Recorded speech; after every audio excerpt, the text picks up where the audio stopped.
I was crouched on the cold tile floor of a 7-Eleven, sorting through discounted deli sandwiches like they were relics from a lost world, when my phone buzzed for the third time. I had been staring at the bright orange 50% off sticker slapped onto a sad little turkey club, my mind completely blank. It still had about 2 hours before it officially expired. Honestly, it felt like a metaphor for my life these last 3 years. Everything about me always on the brink, always expiring soon. Every day was a calculation. Every day was a question. Can I afford to eat today? Leo.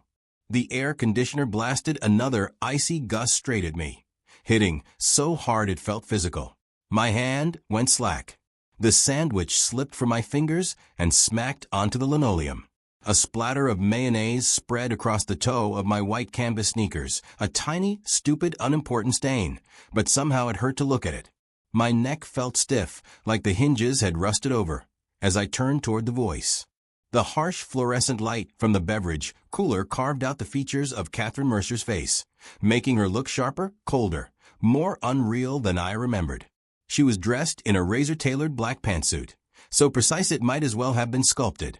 Crimson nails, a Bentley key fob dangling from her fingers, and attached to it, a faded little teddy bear keychain I'd given her for her birthday 3 years ago. She used to tease me for being corny, but she hung it on her purse the very next day. "What are you doing here?" I asked, voice tight. Suddenly, even the store's automatic chime felt painfully loud. She bent down, her hand covered in a white glove, picked up the sandwich I dropped, and tossed it straight into the trash. There was nothing gentle about the movement. It was pure dismissal, as if the thought of me picking it back up to eat made her sick. "I'm here to take you home." Home. I shot to my feet, so fast my back slammed into the shelf behind me. A whole row of instant noodles rattled to the floor. People were staring. My face burned. "Kate, you're the one who ended it 3 years ago. Did you forget?" She grabbed my wrist, cold through the glove, but her grip was brutal. "I've changed my mind," she said. Her eyes locked on mine, dark and unblinking. "Leo, I can give you everything you ever wanted now. A house, a career, anything." That's not what I wanted. I pulled my hand back, the skin tingling and numb at the same time. 3 years ago, your family's security cornered me in an alleyway and told me I wasn't good enough for you. Your mother threw a check at my face and called my dreams pathetic. So what is this now? She didn't answer.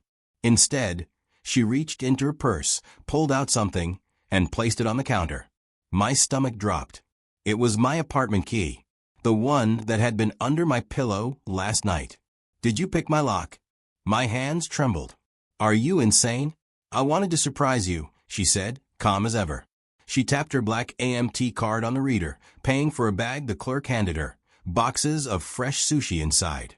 "Your stomach is sensitive. You shouldn't be eating expired food."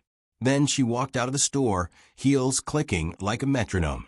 The glass door slid shut behind her, sealing in the cold air, and dragging the past I thought I'd buried right back into the room with me.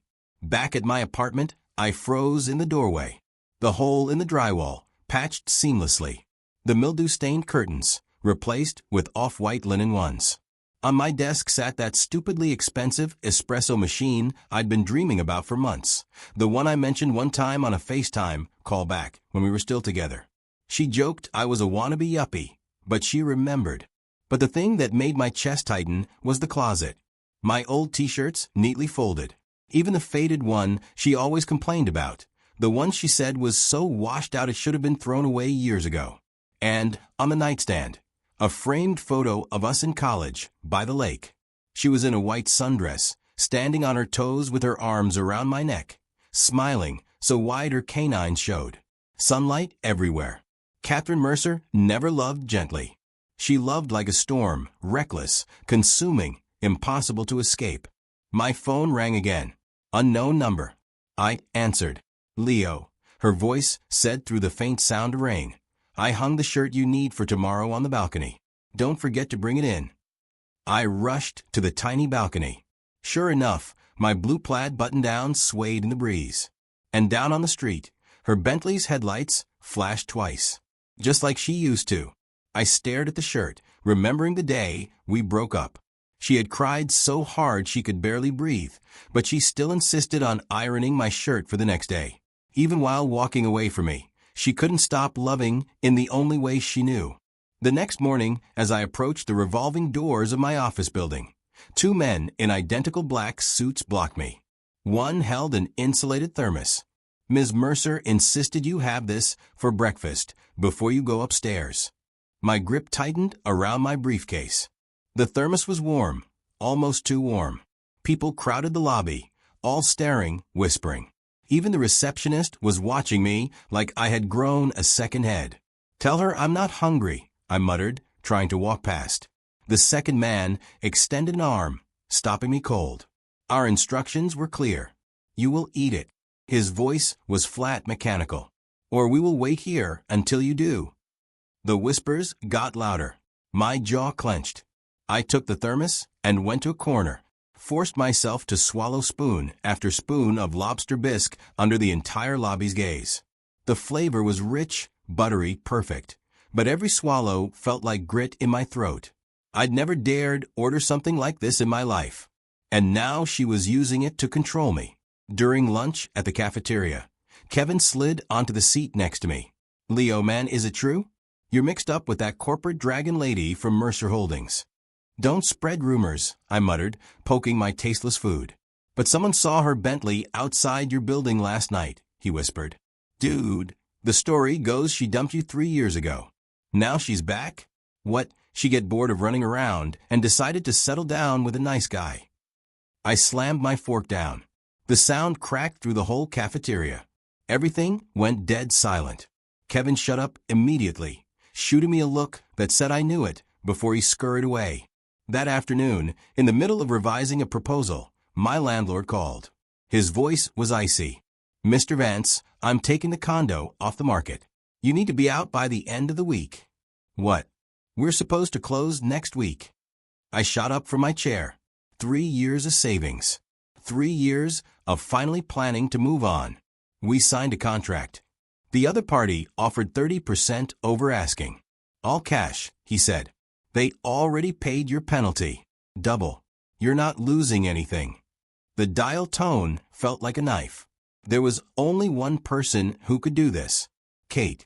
She was tightening the net around me, one thread at a time.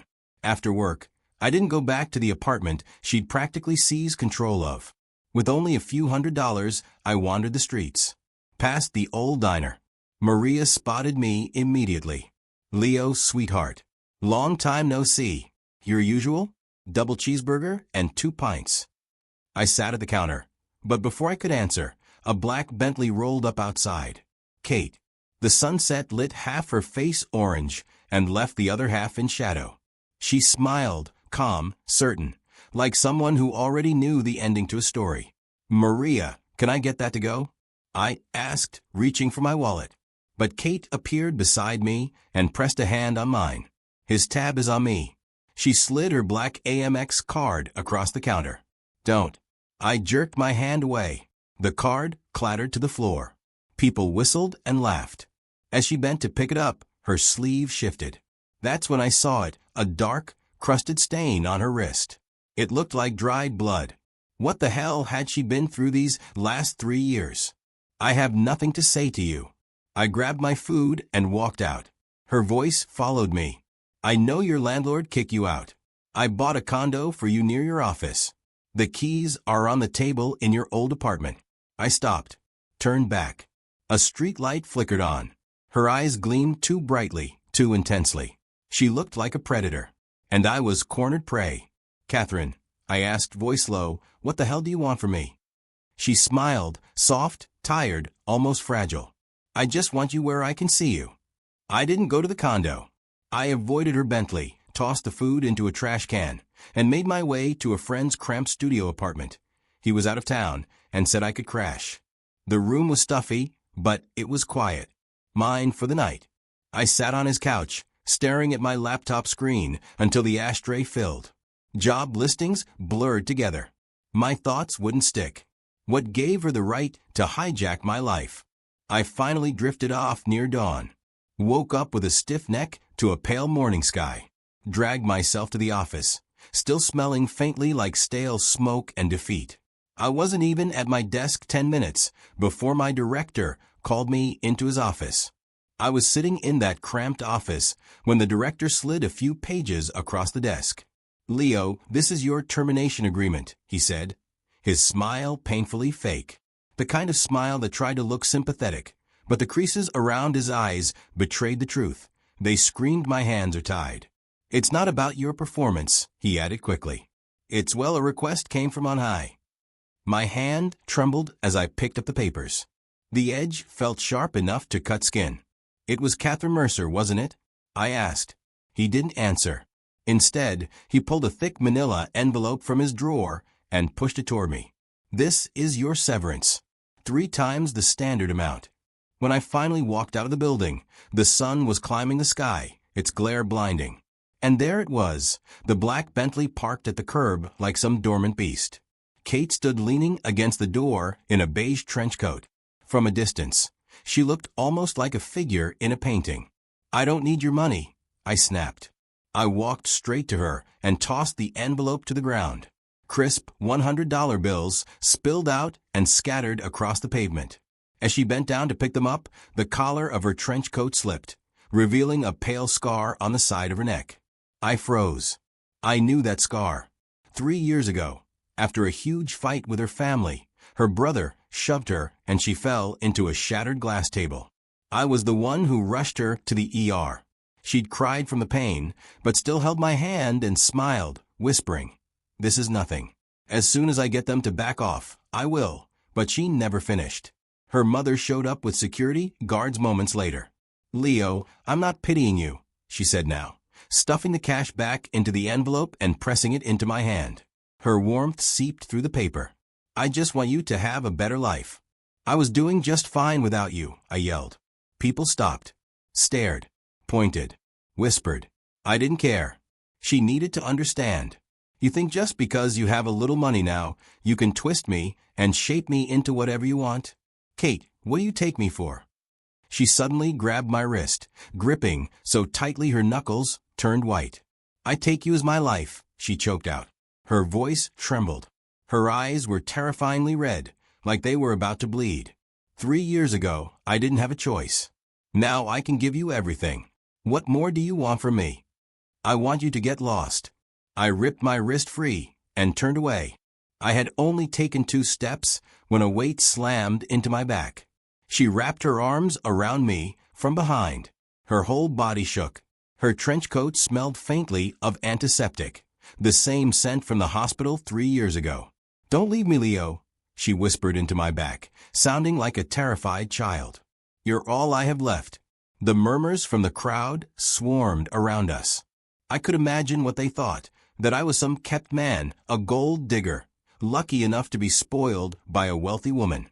The shame and rage burned through my chest.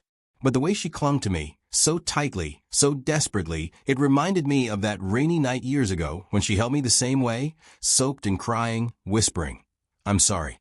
Just wait for me. Catherine, look at yourself." I slowly pried her fingers off my shirt. Each word felt exhausting. "You used to hate people who were clingy and desperate." She lifted her face, tears streaming down, darkening her coat. "I've changed," she said. She tried to smile, but it looked even more painful than her crying. "To keep you, I'll do anything." I didn't answer. I just turned and walked away.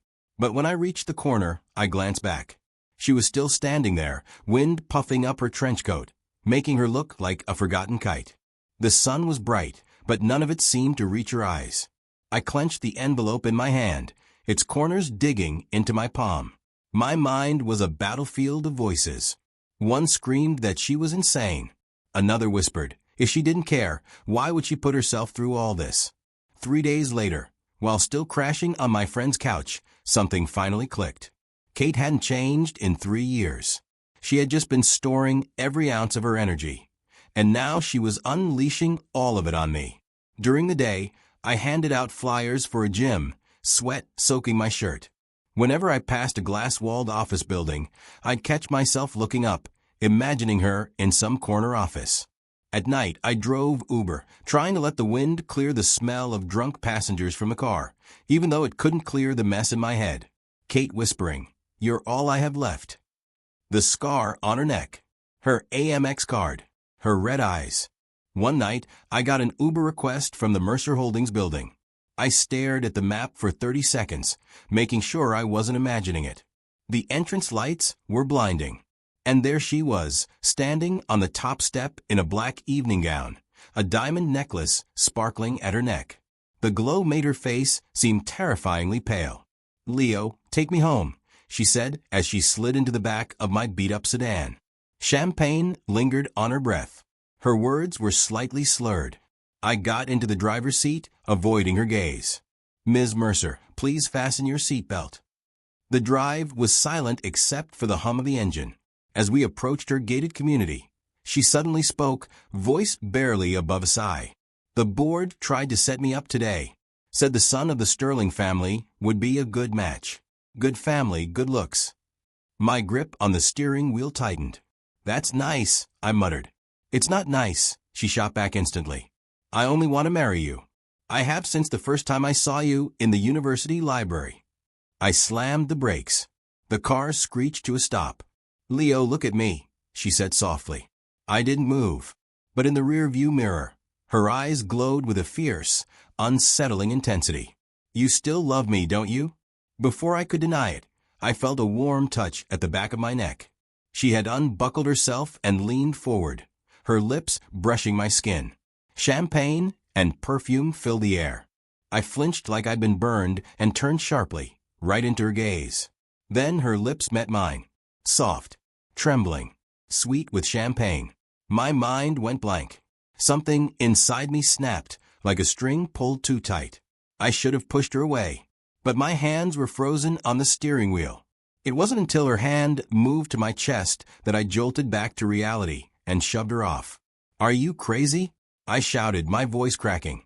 She just laughed, a tiny curve of her lips, eyes glittering with unshed tears. "Yes, I am. I've been crazy since the day you walked away 3 years ago, right after my family dragged me off. I went crazy that day." My throat tightened so much I couldn't speak. After I dropped her off and watched the gates close, I stayed outside for a long time. The cold night air stung my face, but the warmth on my lips felt like a fire that wouldn't die. For the next few days, she didn't contact me. One afternoon, while handing out flyers, I passed a flower shop with red roses in the window, so bright they looked like flames.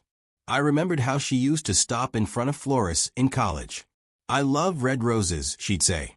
"They're direct. Love is love. You can't hide it." I bought a single rose on impulse. Back at my friend's place, I stared at it, felt ridiculous, and threw it in the trash. Later that night, I got an Uber ride to Chicago General Hospital. And there she was, sitting on the steps of the entrance. She had changed out of the gown, now wearing casual clothes, but her face was pale, and sweat dotted her forehead. "Take me to the nearest ER," she whispered, a hand pressed to her stomach. A knot tightened in my chest. I rushed to help her. "What's wrong?" "Old news. Stomach ulcer acting up." She leaned heavily on me, and only then did I notice how much weight she'd lost. "You always used to lecture me.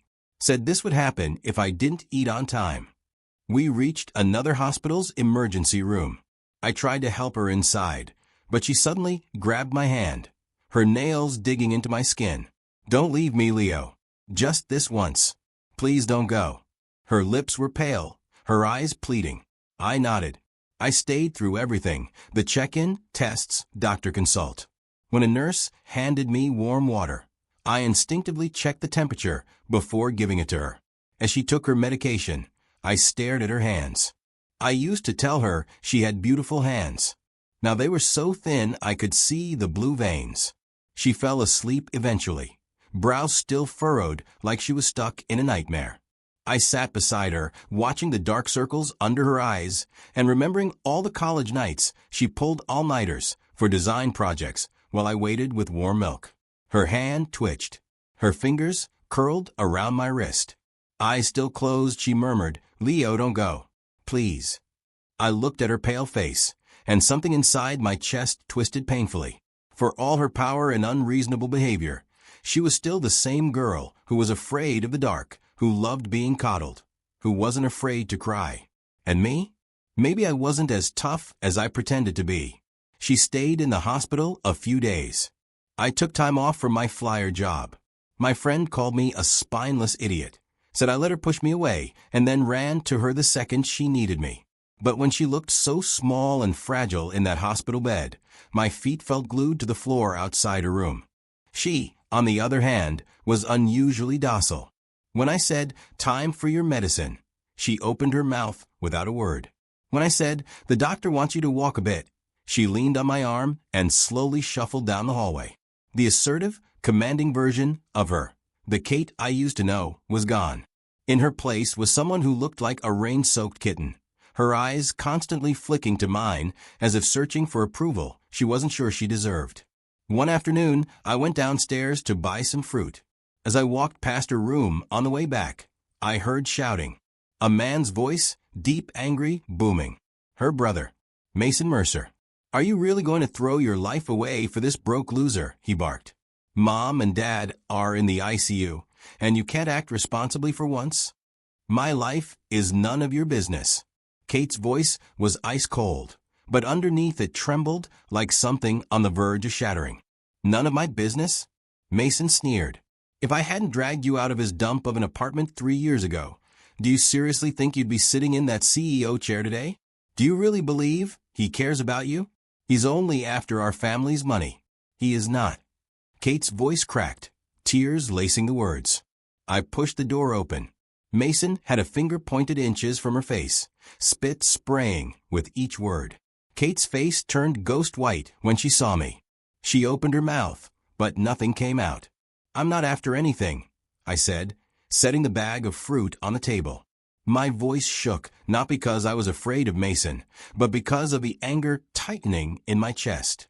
"I'm here taking care of her because—" I wanted to say because I feel sorry for her, but what actually left my mouth was, "because she's my patient right now." Mason looked me up and down like I was dirt on his shoe. "Vance, don't push your luck. 3 years ago, if it weren't for—" "Mason," Kate suddenly screamed. A tear splashed onto the white duvet. "Stop it. Don't say another word." My stomach dropped. I grabbed her arm. "What is he talking about? 3 years ago, what happened?" She swallowed hard. "The day you were supposed to meet me, the girl you were with, she was your cousin?" "Yes," I said immediately. Who else would she be? She had just moved to the city, and I was meeting her at the bus station. We talked for a few minutes on the corner. "Did you see us?" Kate stared at me with wide, trembling eyes. A tear clung to her lashes. "Your cousin," she whispered. I thought. My nose started to sting. "Kate, I waited for you all night that day. You never showed up. Then I got that text message. Let's just call it quits. And right after that, your family's security cornered me in an alley." She finally broke down, her words falling out in broken pieces. "I thought you were with someone else," she sobbed. "I managed to sneak out that day after being locked in my room for confronting them about you. I hadn't eaten for 3 days. And when I finally got out, I saw you laughing with that girl. I thought you didn't want me anymore. I didn't even dare approach. I just squatted in an alley and cried until dark." My heart twisted painfully. "When Mason found me," she continued, "he dragged me back and locked me up even tighter. When I sent you that breakup text, he was holding the phone. Every word was typed through tears. I begged him," she whispered. "I got on my knees and begged him to let me see you one more time. He told me you were already going on dates with other people. He told me to stop dreaming." Something inside my chest cracked open. All this time, she hadn't stopped loving me. She had been trapped, terrified, fighting alone. I remembered her clinging to me on the street, whispering, "You're all I have left."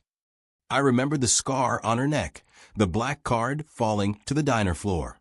All the things I'd mistaken for attempts to control me were actually 3 years of pent-up sorrow and fear.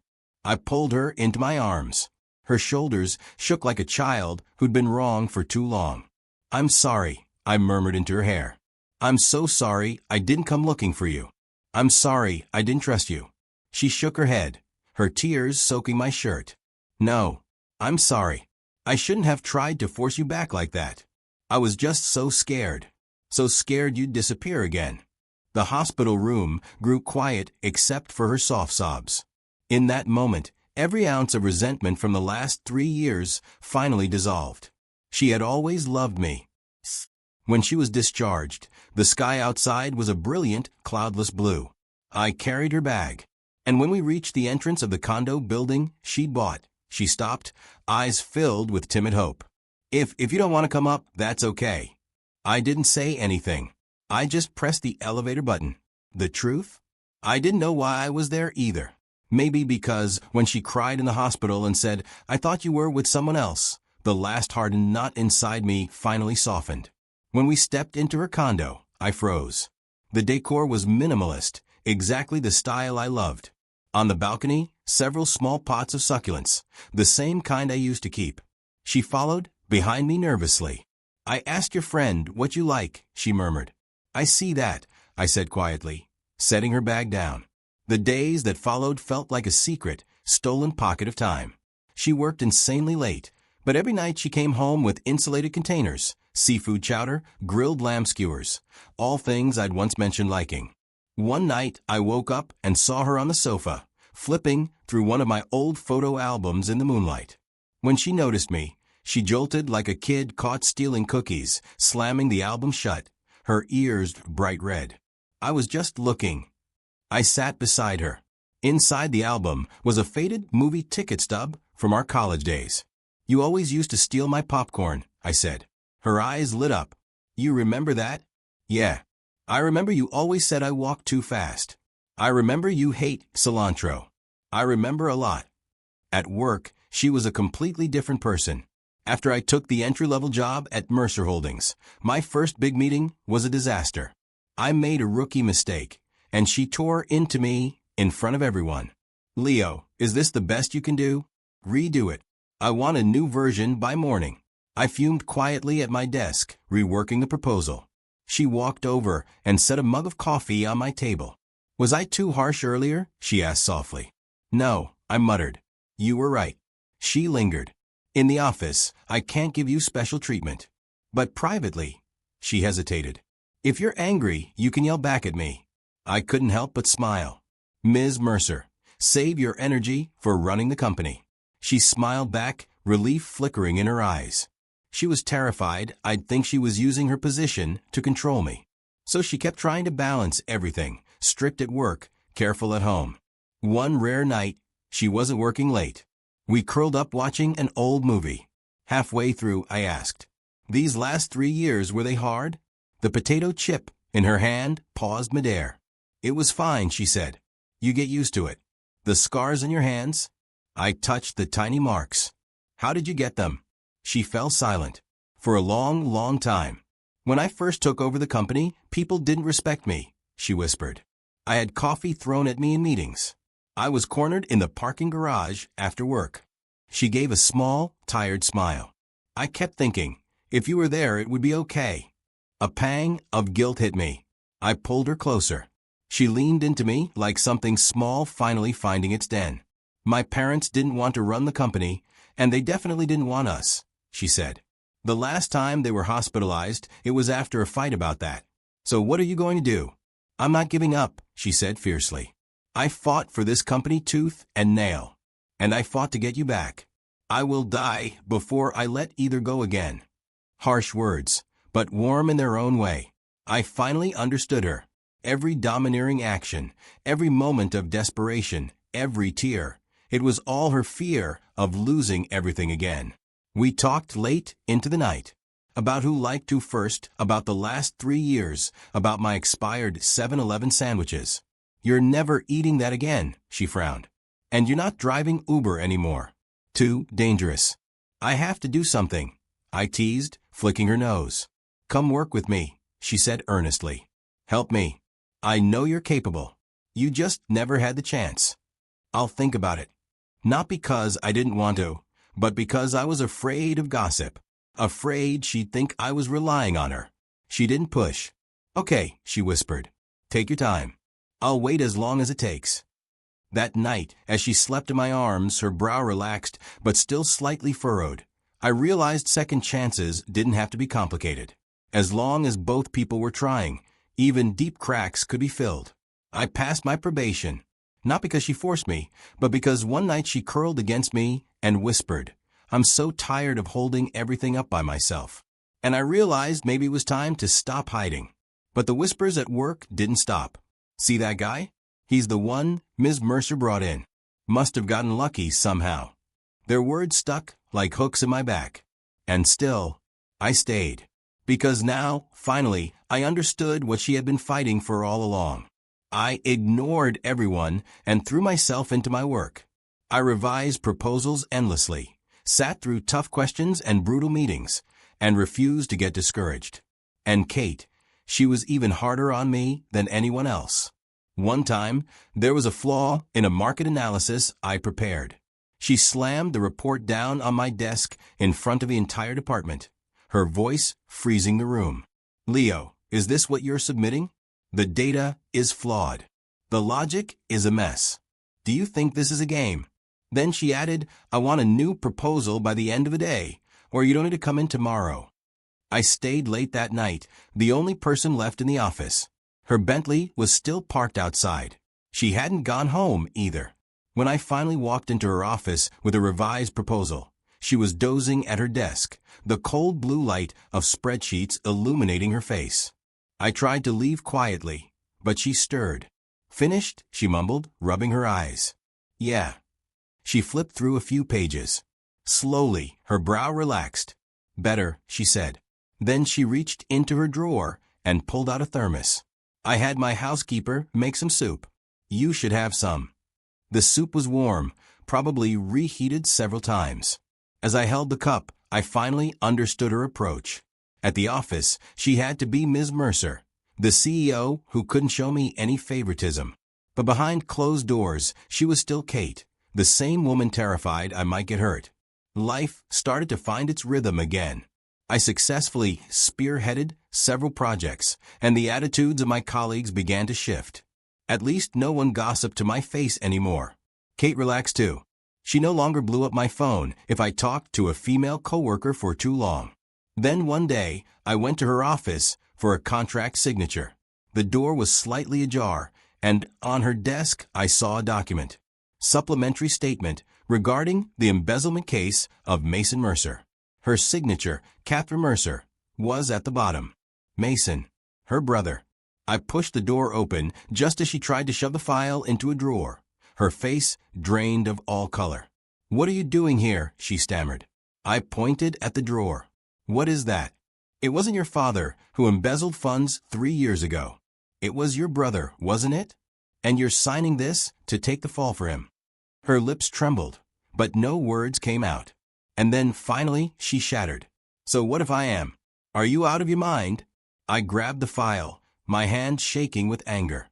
"Embezzlement is a felony. You want to throw your life away. What other choice do I have?" she yelled through tears. "Let the police arrest him? Let my parents hear the news while they're lying in hospital beds and have a heart attack? Leo, he's my brother. What am I supposed to do?" "You can't sacrifice your future for him." "Is my future more important than my family?" she cried. Her eyes were red, panicked. "Do you think I enjoy smiling at those old vultures on the board every day? Do you think I like crying alone in my office at night? If I don't hold this family together, it'll fall apart." Through her tears, she told me everything. And I finally understood the hell she had been living through for the last 3 years. Her brother's embezzlement left a massive hole in the company's finances. Her father took the blame to protect his son and was forced to step down. Kate, who barely knew how to read a contract, had to turn herself into a ruthless CEO overnight. She had to stabilize the company, secretly repay the stolen money, and hide the truth from her sick parents. "I was too scared to tell you," she sobbed. "I was afraid you'd think I was tainted, that my family was a mess. I was afraid you'd run away again." Watching her break down felt like being hit by a wrecking ball. All her sharp edges, her controlling tendencies, they were armor. Beneath it, she was just a young woman terrified of losing everything. I walked over and pulled her into my arms. Her shoulders shook like a wounded animal. "Don't be scared," I whispered, stroking her back. I'm here. We'll figure this out together. That night, I went with her to confront Mason. He was cocky, until I laid the evidence in front of him. Either you turn yourself in and hope for leniency, I said, my voice steady, or I hand everything to the DA right now. Then no one can protect you. Mason stared at the file, then at Kate, and slowly lowered his head. Don't tell Mom and Dad. I'll handle it, Kate said softly as the police took him away. As the car doors shut, she clutched my jacket with a trembling hand. I held her hand. It was slick with sweat. It's over now, I whispered. She looked at me, bloodshot eyes softening into a small smile. Yeah. A cool breeze swept past us, lifting the weight off our shoulders. She no longer had to be a suit of armor, and I no longer had to hide from her love. After Mason's arrest, the company felt lighter. The executives who used to follow Vice President Torres now nodded at me respectfully.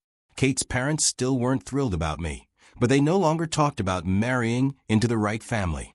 My life with Kate finally felt peaceful. I started earning real recognition. No one called me Ms. Mercer's pet project anymore. She stopped hovering too. Once, I texted her that I'd be meeting a female client with a female colleague. She only frowned and replied, "Take Kevin next time. He can hold his liquor." She was learning to trust that I wasn't going anywhere. One day, I left work early to surprise her with her favorite strawberry cheesecake. But when I approached our condo, something felt wrong. The hallway light flickered and died. A cold dread crept up my spine. I sprinted upstairs. The door was ajar. Inside, the apartment was trashed, drawers pulled out, clothes everywhere. "Kate," I yelled. No answer. On the table was a note made from cut-out newspaper letters. "If you want her back, come to the abandoned warehouse on the south side." Alone. The cheesecake slipped from my hand, splattering everywhere. I grabbed my phone. Only one name came to mind, Torres. He'd been the loudest critic after Mason's arrest.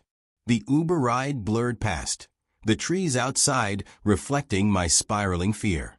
I kept hearing her voice, "You're all I have left." If anything happened to her, the warehouse radiated a cold, eerie energy. I pushed the metal door open and my heart stopped. Kate was tied to a chair. Her hair was a mess. A bruise bloomed across her cheek. Her lip was split. Torres sat casually on a crate, flipping a knife in his hands. Two thugs stood beside him. "Leo, you got here fast," he said with a chilling smile. "I never imagined Ms. Mercer cared for you so much. Enough to send her own brother to prison for you. What do you want?" I demanded, my back soaked in cold sweat. "Simple." He tossed a knife onto a table. "Have her sign this stock transfer agreement. Her shares over to me. Otherwise," he nodded at one of the thugs, "I can't guarantee your pretty face will stay pretty." Kate struggled against her ropes, wrists turning red. "Torres, don't touch him," she cried. "I'll give you the shares. I'll sign it right now." "Kate, no," I shouted. "You fought too hard for this company. The company can be rebuilt if you're gone." "If you're gone, I have nothing," she choked out. Torres smirked. "Touching. What is it about you, Leo? Why does our powerful CEO lose her mind for you?" I ignored him. My eyes stayed on Kate, even bruised and terrified. Her gaze held fierce determination. In that moment, I understood everything. Her controlling nature, her constant tension, her fear. She wasn't trying to cage me. She was terrified of losing me again, the way life tore us apart 3 years ago. One of the thugs stepped toward me. "Enough talk. Stop." Kate screamed. "I'll sign. I'll sign right now." Torres reached for a pen, and the warehouse doors exploded open. Police stormed in, guns raised. Nobody moved. Torres and his men froze. Kate's eyes lit up with the most beautiful, tearful smile I had ever seen. "I called them on my way here," she whispered. Her eyes shone bright. "Leo, I told you. I'm never losing you again." I rushed forward and untied her. Her wrists were raw and red. She collapsed into my arms, trembling. "Does it hurt?" I asked softly, touching her bruised cheek. She shook her head and buried her face in my chest, finally releasing a deep, gut-wrenching sob. I thought, I thought I was never going to see you again." As the police dragged Torres away, I sat on the dusty warehouse floor, holding Kate in shafts of fading light. Dust floated in the air like tiny stars. Her warm tears soaked through my shirt. And in that moment, I realized something. Her recklessness, her madness, it all came from love. A love too deep, too fierce. She hadn't cried before I arrived. She'd stayed strong because she thought she had to protect me, even if it meant destroying herself. The next day, after Torres' arrest, Kate called an all-hands meeting. She stood at the podium, still pale but composed. "Mercer Holdings was built on integrity," she said. "Not dirty tricks. It was built on trust." The room erupted into applause. She scanned the crowd until her eyes found mine, and they shone with a light I had never seen before, steady, warm, and entirely hers. Her parents were finally discharged from the hospital. The first time I visited them at the mansion, her mother still gave me the cold shoulder, but she had the housekeeper make a pot roast, my favorite. During dinner, her father said gruffly, "Young man, it seems I misjudged you." I was stunned. Under the table, Kate squeezed my hand, her palm warm and reassuring. Life began to feel like a sun-warmed blanket, soft and comforting. One evening, I found her old Bentley key fob and stared at the faded teddy bear keychain, the poor bear's ears worn smooth. "You still have that?" she asked, leaning over my shoulder with a grin that revealed her dimples. "I used to make so much fun of your taste." "And you kept it on your keys for 3 years?" I countered, gently pinching her cheek. "You know, you haven't changed much since college." "I have," she said softly, resting her head on my shoulder. "I used to be so desperate to hold on to you, terrified that if I loosened my grip, you'd run. Now I know that if you want to leave, no lock can hold you. And if you want to stay, I don't need to hold on at all." My heart stirred. I turned to look at her. Moonlight filtered through the curtains, illuminating the soft fuzz on her cheek. "So you're not scared anymore?" "Of course I'm scared," she said, her eyes twinkling. Then she suddenly threw her arms around my neck. "That's why I have to hold on even tighter." She planted a quick kiss on my cheek like a mischievous cat. Our wedding was a small, simple affair with just family and close friends. As she was getting ready, I waited outside the door and heard her best friend exclaim, "Kate, why are you crying? This is your happy day." She didn't answer, but when I finally took her hand to walk down the aisle, it was slick with sweat. During the exchange of rings, she choked up, "Leo, I was terrifying, wasn't I?" The guests chuckled, but a lump formed in my throat. I remembered her picking my lock, her red-rimmed eyes as she said, "You're all I have left." Her defiance in the face of Torres. All those moments that once looked like madness were just her love spilling over because it was too big to contain. "No, you weren't," I said, my voice trembling as I squeezed her hand. "I was the one who was wrong. I made you wait too long. I made you scared for too long."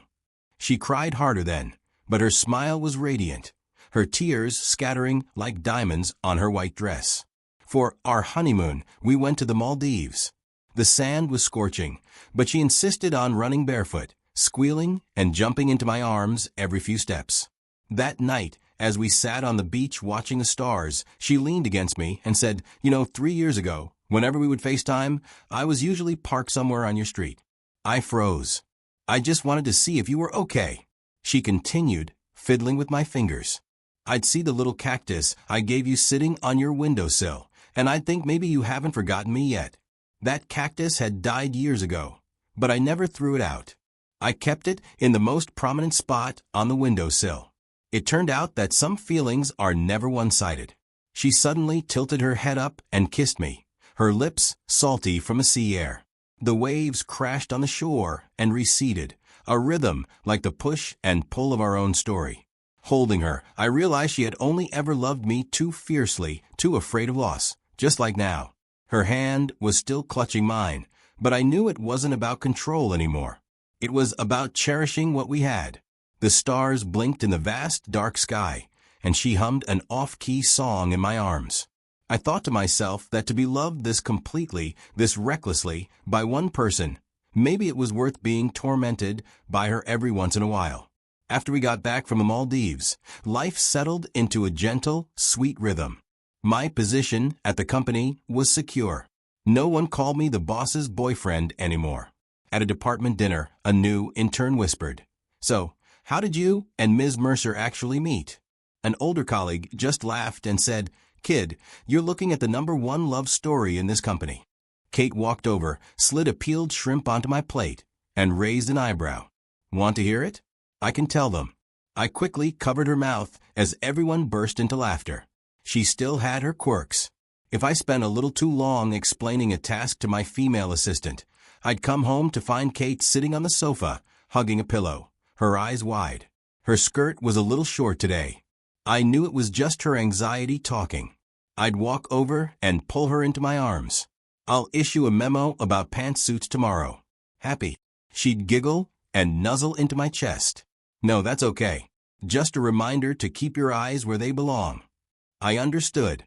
Her little jealousies were the lingering ghosts of her fear of losing me, like a child clutching their favorite candy. It used to feel suffocating. Now it just felt grounding, knowing I was at the very center of someone's world. And she was changing, too. Where she once would have blown up my phone if I worked late, she now just kept a pot of soup warm on the stove and greeted me at the door with a simple, "Wash up. Time for dinner."